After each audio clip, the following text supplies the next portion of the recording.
President Trump's widespread tariffs are now in effect on dozens and dozens of America's trading partners around the world. The new measures amount to a true reshuffling of U.S. trade policy and a major escalation of the president's trade war, and it could ignite the biggest change to the global economy in nearly a century. All of that likely about to impact many things you buy, from computers to clothes, furniture, and toys and beyond.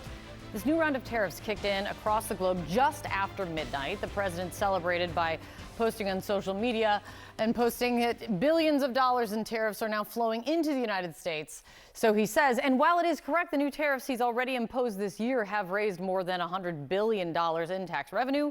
Those tariffs, reminder, are actually paid by the U.S. companies that import the goods that you buy.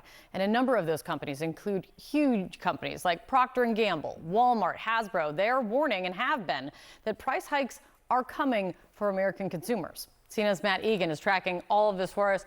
And good luck with tracking all of it.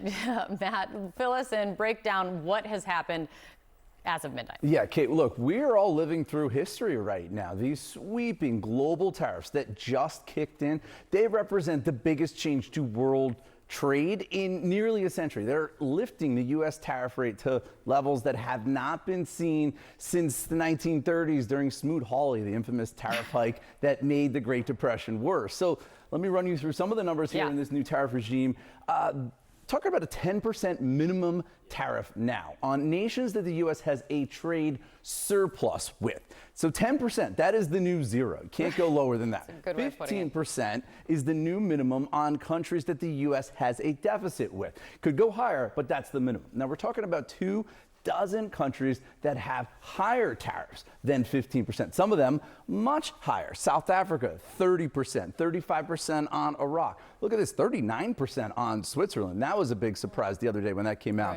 Myanmar, Laos, Syria, and Brazil, 50%. Brazil's a punishment. The U.S. has a surplus with Brazil. Exactly. Yeah, and that does speak to some of the questions that have been raised about this new tariff regime. Because yes, Brazil is a country the U.S.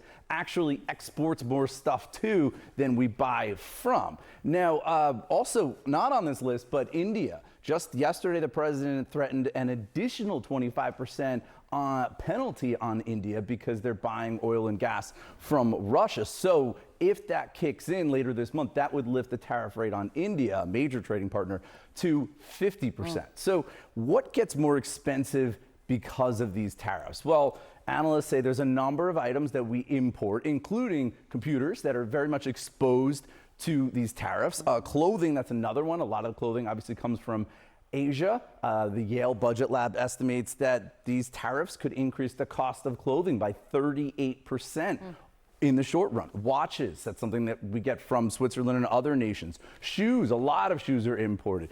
Alcohol as well, furniture and toys. All of these are items that could get more expensive. Now, it's true that the rate of inflation, it has heated up, but it's not going through the roof, right? It is not skyrocketing. And proponents of tariffs, they point to that as evidence that tariffs are not going to cause inflation. But I think what's really important to remember is even though tariffs kicked in overnight, the price hikes, that does not happen immediately. It takes time. Goldman Sachs estimates it could take 8 months from when tariffs kick in until when all of us as consumers actually see it. I think the bottom line here, Kate, is this is all an experiment, right? There really is no historical precedent for what happens to a modern economy just 3 years after an inflation shock when you have historically high tariffs. There's no precedent, but we're about to find out. President Trump's long promised and threatened tariffs on the world, well, they finally arrived.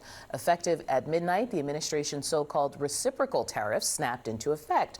Ordering coffee from Brazil? Well, that's going to cost another 50% to bring into the U.S. How about chocolate from Switzerland? That's 39% extra. Those are two of the 5 highest rates overall. A total of about 40 countries face a tariff of 15% or higher. If you thought the president was done with tariffs for now, think again. We'll be putting a tariff on of approximately 100% on chips and semiconductors. But if you're building in the United States of America, there's no charge. As it stands, Americans will pay an additional 16 to 17% of taxes on imported goods, the highest tariff rates seen in the U.S. since the Great Depression. Those numbers could climb higher as trade negotiations with China and India drag on. The president is threatening to impose higher rates on them because they buy Russian oil. And trade talks with Canada and Mexico, well, that could end up with higher costs on two of America's largest trading partners as some Canadian leaders push for retaliation. You can't have tariffs on one side and not the other. I still stand by what I say. Dollar for dollar, tariff for tariff. They understand strength, not weakness. I'm praying that everything's going to go fine. But if it doesn't, I got to ask the people, do you trust President Trump? I don't.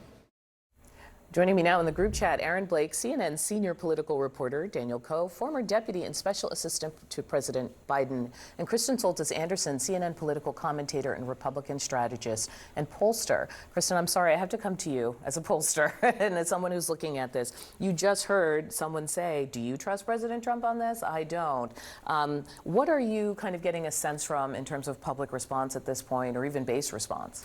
So initially, when you had the Liberation Day tariffs and a lot of market turmoil, you began to see President Trump's numbers on the economy head south pretty quickly. This has always been something that, even for voters that don't love his tone, his tenor, his approach, they were at least previously sometimes willing to say, well, he's kind of good for my pocketbook.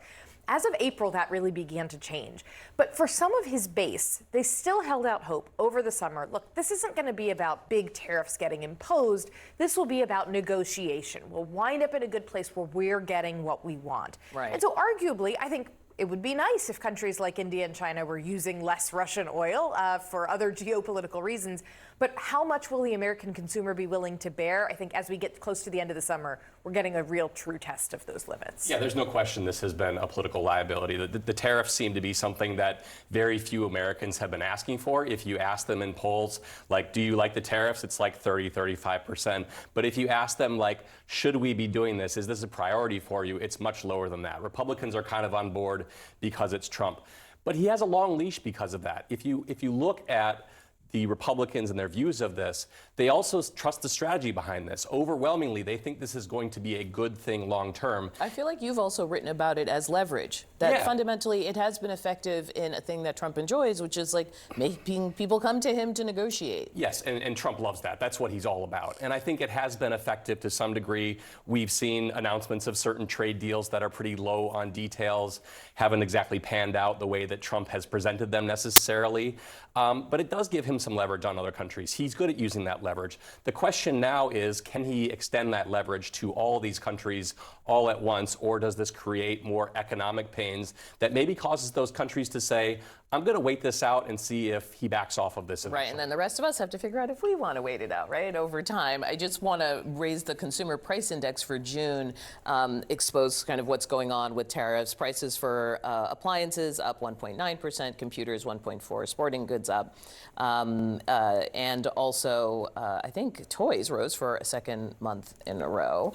Yeah, I think what we're seeing is a symptom of Trump's blowtorch approach towards tariffs versus what we did in the Biden administration was a scalpel approach. There are certain industries that need protection in the Biden administration. For example, we put a tariff on solar panels to make sure that domestic production was more competitive.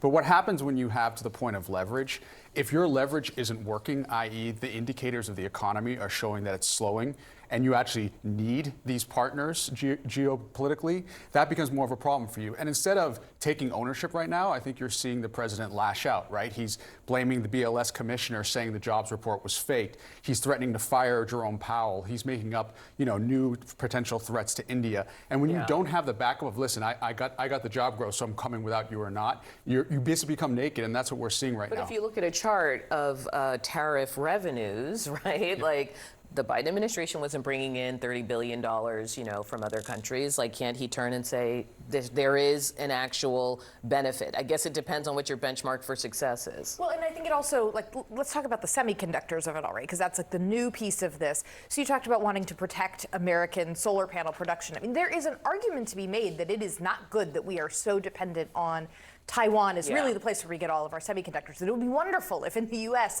we were able to produce more of them. At the same time, until that production is there, what's going to happen to American consumers, our ability to compete in the AI race where we're so all sorts of things we're really dependent on these semiconductors. There's a lot of trade-offs there that may, I think, present some massive political risk to the president. And those tariffs are only good if you're able to show that it's not affecting prices to consumers, right? The reality is most Americans will see the tariffs manifested as a tax. Once you're seeing the indicators the way it is right now, I think Trump realizes that that is going to be manifested and seen by consumers and by people, and that's bad news for America.